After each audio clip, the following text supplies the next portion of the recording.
युवराज इंद्रजीत के लिए हम अपने प्राणों की आहुति देने से भी नहीं चुकेंगे। हम अति शीघ्र लौटेंगे, हमारी प्रतीक्षा कीजिए। युवराज को खोजने आए इस महायोद्धा की खोज आज हम यहीं पर समाप्त कर देंगे।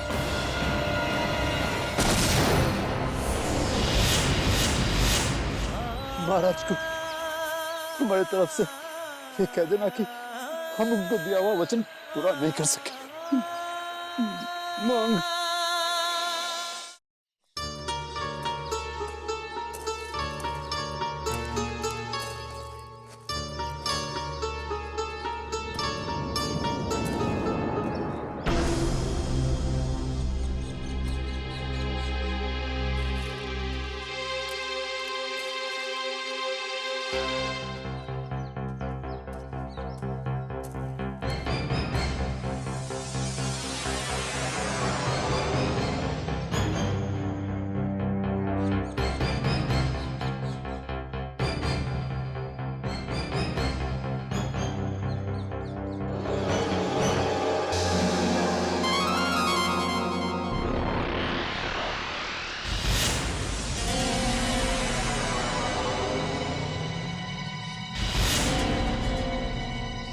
ये हम क्या देख रहे हैं? ये तो वही रहस्यमय युवती है जो हमें तारा भैरव के बुतों के पास मिली थी। परंतु इसकी हत्या किसने कर दी? ये हम कहां आ गए हैं? ये कैसा मायावी जंगल है जहां हमें कभी बुत मिलते हैं तो कभी शव। ये हमने इसकी बात मान ली होती अवश्य ही हम हमारे महायोद्धाओं से मिल सकते थे। अब पछताने से क्या फायदा युवराज?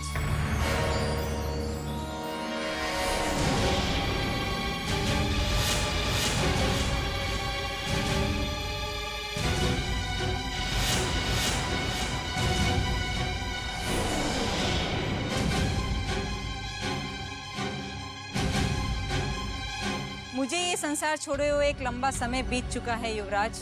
अब इस शव को देख के आश्चर्य में मत पड़ो।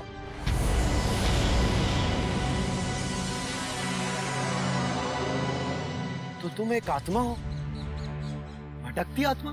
हाँ, आत्मा सदा सत्य बोलती है, पर तुमने कावेरी का विश्वास ना करके अपने 4 महायोद्धाओं में से एक महायोद्धा को हमेशा हमेशा के लिए खो दिया है। हमने महायोद्धा को खो दिया? तुम किस महायोद्धा की बात कर रही हो? मैं कुछ समझ में नहीं आ रहा है। तुम्हारी खोज में आए महायोद्धा परमवीर सिंह ने अपना बलिदान दे दिया है युवराज। उनकी चिता अभी भी शिवगढ़ की इस अभिशप्त धरती पर सुलग रही है और उसके दोषी सिर्फ आप हैं युवराज। नहीं, महायोद्धा परमवीर सिंह हमें छोड़कर नहीं जा सकते। वो अब उस लोक में जा चुके हैं युवराज जहां से लौटकर वापस कोई नहीं आता। और अब तुम मुझसे भी सहायता की आशा मत करना युवराज, क्योंकि तुमने मेरा आग्रह ठुकराकर मेरा अपमान किया है युवराज। अब तुम्हें अपना मार्ग स्वयं खोजना होगा।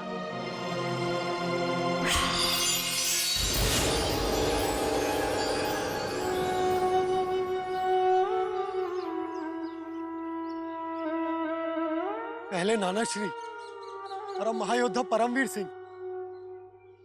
यदि मौत का तांडव इसी तरह चलता रहा तो क्या होगा? हम अपने महायोद्धाओं से कभी मिल भी पाएंगे या नहीं? महायोद्धा परमवीर सिंह की कमी सदा मन में खलती रहेगी। हमने कभी सोचा भी नहीं था कि वो इस तरह हमारा साथ छोड़ देंगे। होनी को कौन टाल सकता है महायोद्धा अभिमन्यु? परमवीर सिंह जी भले ही हमारे साथ ना रहे, परंतु स्वर्ग से उनका आशीर्वाद हमें सदा मिलते रहेगा। अभी विजयगढ़ के महाराज की चिता की अग्नि ठंडी भी नहीं पड़ी थी कि महायोद्धा परमवीर सिंह की चिता जल उठी। हमें इस बात की बड़ी चिंता है, जब यह अशुभ समाचार महाराज वीरेंद्र सिंह तक पहुंचेगा तो न जाने क्या होगा। नहीं, परमवीर सिंह के शहीद होने की सूचना महाराज तक नहीं पहुंचनी चाहिए। क्योंकि महाराज पर पहले ही बहुत दुखों का पहाड़ टूटा है और महारानी चंद्रकांता भी मूर्छित है। यदि ये सूचना उन तक पहुंच गई तो अनर्थ हो सकता है। अब एक ही मार्ग बचा है हमारे पास। हमें शिवगढ़ जाने की योजना त्याग देनी चाहिए। किसी भी तरह युवराज को ढूंढकर हमें अपने राज्य की ओर निकल जाना चाहिए। परंतु युवराज इंद्रजीत अगर शिवगढ़ में नहीं हुए तो हमारी योजना एक बार फिर से ध्वस्त हो सकती है। नहीं, वो इन्हीं जंगलों में कहीं भटक रहे होंगे। हमें कावेरी की बात पर विश्वास करके उनकी खोज आरंभ कर देनी चाहिए। ठीक कह रहे हो तुम। हमें नहीं लगता कि कावेरी हमारे साथ छल करेगी, परंतु तारा सिंह और भैरव सिंह का क्या होगा, जो अभी तक भूत बने हुए हैं। ये जड़ी उनको ठीक कर देगी।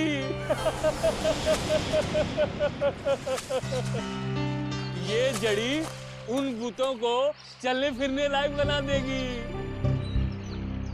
चलिए, उन दोनों भूतों को हम ठीक कर देंगे। सोच क्या रहे हैं? चलिए ना। यदि तारा सिंह और भैरव सिंह ठीक हो गए तो तुम्हारा ये उपकार हम कभी नहीं भूल पाएंगे। लेकिन हमें माफ करना, हम तुम्हें अपने साथ आगे नहीं ले जा सकते, क्योंकि यदि हमारे साथ तुम पर कोई संकट आ गया तो हम अपने आप को कभी क्षमा नहीं कर पाएंगे। नहीं, मुझे भी अपने साथ ले चलिए। मैं भी आपके साथ जाना चाहता हूँ। मुझे ले चलिए ना। देखो, समझने की कोशिश करो। हम तुम्हें कभी और अपने साथ ले जाएंगे। यदि शत्रुओं ने तुम पर आक्रमण कर दिया तो हम अपने आप को कभी क्षमा नहीं कर पाएंगे। नहीं नहीं, हम समस्त शत्रुओं के शीश काट काट कर फेंक देंगे। हम भी एक महान योद्धा थे। हमें भी दे दो तलवार। हा, हा, हा, हा। ठीक है, हम तुम्हें तलवार देंगे, किंतु तुम्हारी बेटी वहां भूख से तड़प रही है। क्या तुम उसे खाना खिलाने नहीं जाओगे? मेरी बेटी भूख से तड़प रही है तो पहले क्यों नहीं बताया? तुम लोग यही ठहरना, मैं अभी उसे खाना खिलाकर आता हूँ। चुप हो जा मेरी नन्ही गुड़िया।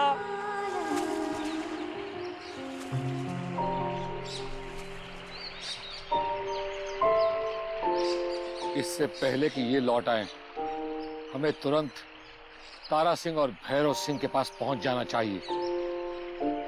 हो सकता है कि ये जड़ी बूटी दोबारा उनमें जान फूंक दे।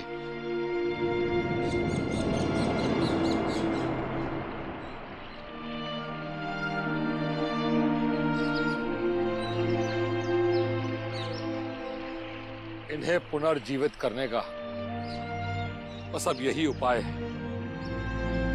यदि इस जड़ी बूटी से ये दोनों ठीक नहीं हुए तो हमें अपने दिल पर पत्थर रखकर इन्हें यहीं छोड़कर युवराज इंद्रजीत की खोज में निकल जाना पड़ेगा।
समस्त महायोद्धाओं को हमारा प्रणाम।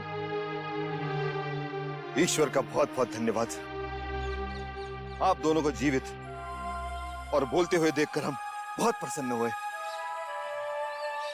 उस पागल मसीहा की वजह से इन दोनों के अंदर आज वापस प्राण आ गए। ईश्वर उसकी रक्षा करे। तेज सिंह जी, परंतु उन दोनों दुष्टों का कभी भला नहीं होगा जिन्होंने हमें यहाँ बुद्ध बनाकर खड़ा किया था। शत्रु के वो दोनों ही यार अगर मुझे मिल गए तो मैं उनका सर्वनाश कर डालूंगा। उन्हें मैं पत्थर का बुद्ध बनाकर इतना शक्तिहीन कर दिया कि हम देख तो सब सकते थे, परंतु कुछ कर नहीं सकते थे।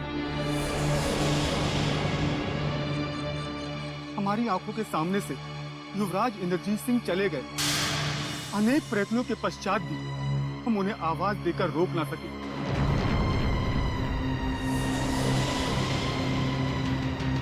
ऐसी विडंबना है हमारी कि युवराज हमारे इतना समीप आकर भी फिर दूर चले गए। युवराज इसी दिशा की ओर गए। कावेरी ने उन्हें रोकने की बहुत कोशिश की, परंतु वो नहीं रुके। आपने भी उस पर संदेह किया। काश हमने भी कावेरी की बात पर विश्वास कर लिया होता। परमवीर सिंह आज हमारे साथ होते।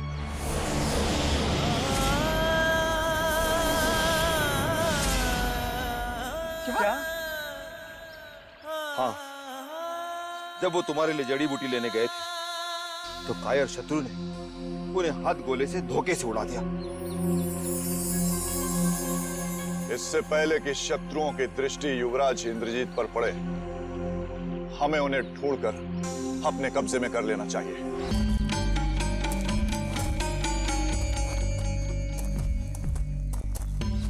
हुजूर, हुजूर, वो देखिए भगोड़ा शहजादा विजयगढ़ की तरफ चला जा रहा है।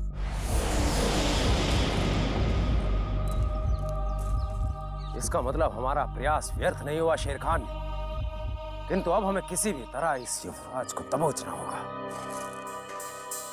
अब कौन सी बड़ी बात है हुजूर? शिकार खुद शिकारी की हद में आ चुका है। शेर खान, शिकार घायल होने के पश्चात और अधिक सतर्क हो जाता है। पत्ते मात्र की आहट से उसके पैरों को पंख लग सकते हैं, और यदि इस बार ये युवराज उड़ गया तो हमारे हाथ कुछ नहीं लगेगा। आप फिक्र मत कीजिए हुजूर। एक चींटी के कदमों की आहट हो सकती है, लेकिन शेर खान के कदमों की आहट नहीं। हमें तुमसे यही उम्मीद थी शेर खान। जाओ और बंदी बना लो इस युवराज को। जो हुक्म है हुजूर।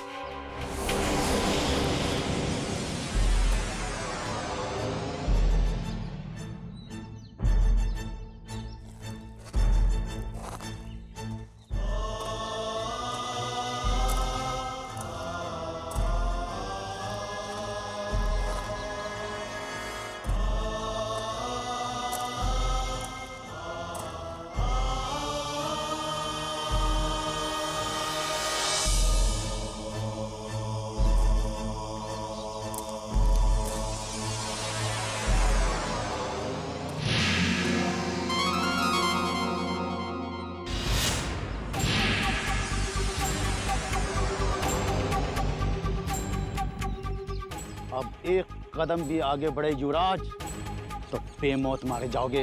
अकाल मृत्यु तो अब तुम्हारे आगे है शेर खान। तो तुमने पिंजरे से मुक्त शेर के मार्ग में आने का प्रयत्न किया है। तुम और तुम्हारे उस कायर भवानी सिंह ने तो हमें बंदी बनाकर यातनाएं दी थी, परंतु हम तुम्हें इस खुले जंगल में दौड़ा दौड़ा कर मारेंगे। तुम क्या मारोगे मुझे? ना तो तुम्हारे हाथ में हथियार है और ना ही शेर खान से लड़ने का दम। शेरों को हथियारों की आवश्यकता नहीं होती शेर खान। इस समय तुम तो क्या, तुम्हारा वो कायर भवानी सिंह भी हमारे सामने आ गया होता तो उसका भी वध निश्चित था। यदि पुरुषार्थ है तो उठाकर देख अपनी ये तलवार। मां भवानी की सौगंध, इस तलवार को तुम्हारे लहू से रंग देंगे। युवराज, तूने एक पठान को ललकारा है, अब मैं वो तेरे हाथ ही काट दूंगा जिनकी ताकत पर तुझे गुमान है।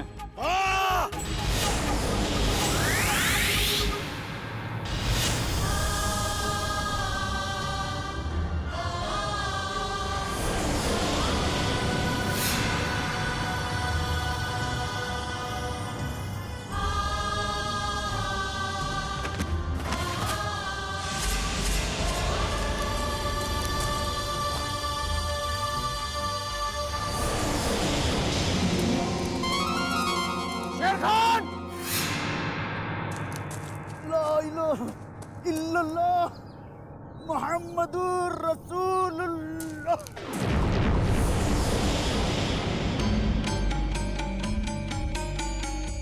हमें क्षमा करना शेर खान। यदि हमारे पास समय होता तो हम तुम्हारी अर्थी को अवश्य कांधा देते, किंतु इस समय हमें उस युवराज और उसे भगा कर ले गए उन समस्त चुनारगढ़ के महायोद्धाओं की अर्थी को सजाने का प्रबंध करना है।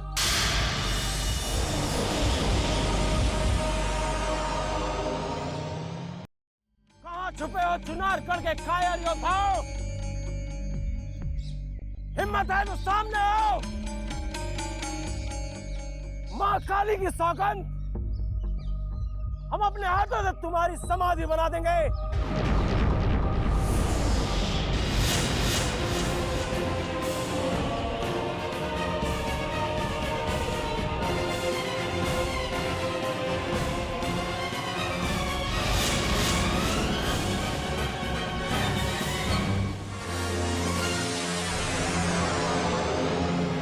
सोमनाथ, आज लोहे ही लोहे को काटेगा भवानी सिंह। यदि हमारा ये महाशत्रु हमारा शस्त्र बन जाए तो चुनारगढ़ के उन महायोद्धाओं के पैरों में बेड़ियां बांधना हमारे लिए बहुत सरल हो जाएगा। सोमनाथ,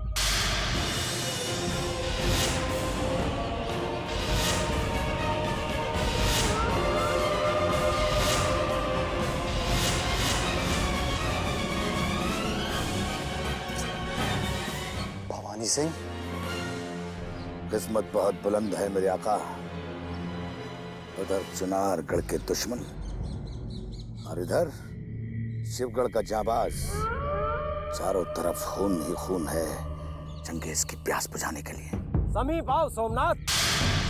यह भवानी सिंह भी उस युवराज को हड़पने यहाँ आ गया है, इसलिए हमें ललकार रहा है। मेरे आका, ये ललकार भवानी सिंह की आखिरी ललकार होगी। इससे पहले कि चुनारगढ़ के दुश्मन उस तक पहुंचे, आप उस तक पहुंचकर उसकी गर्दन काट दीजिए और अपनी शमशीर की प्यास बुझा लीजिए। माँ भवानी, आज माँ भवानी को भवानी का रक्त चढ़ा दूंगा।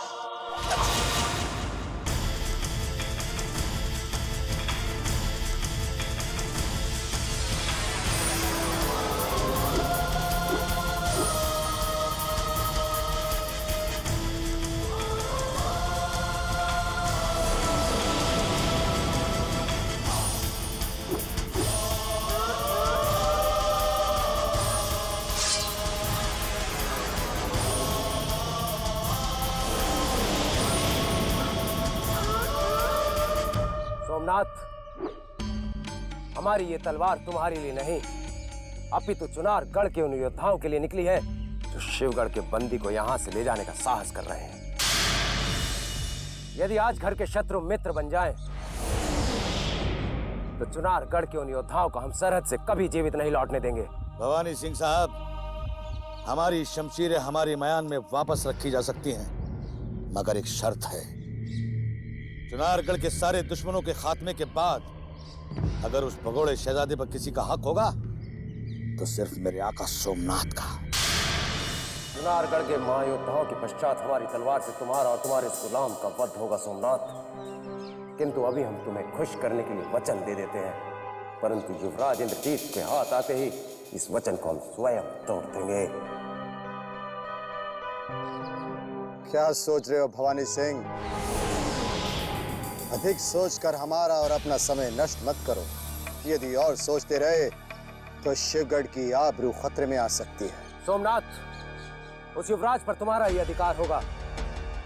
हम तो सिर्फ चुनारगढ़ के योद्धाओं को मस्तक काटकर अपने सेवक शेर खान की मृत्यु का बदला लेना चाहते हैं।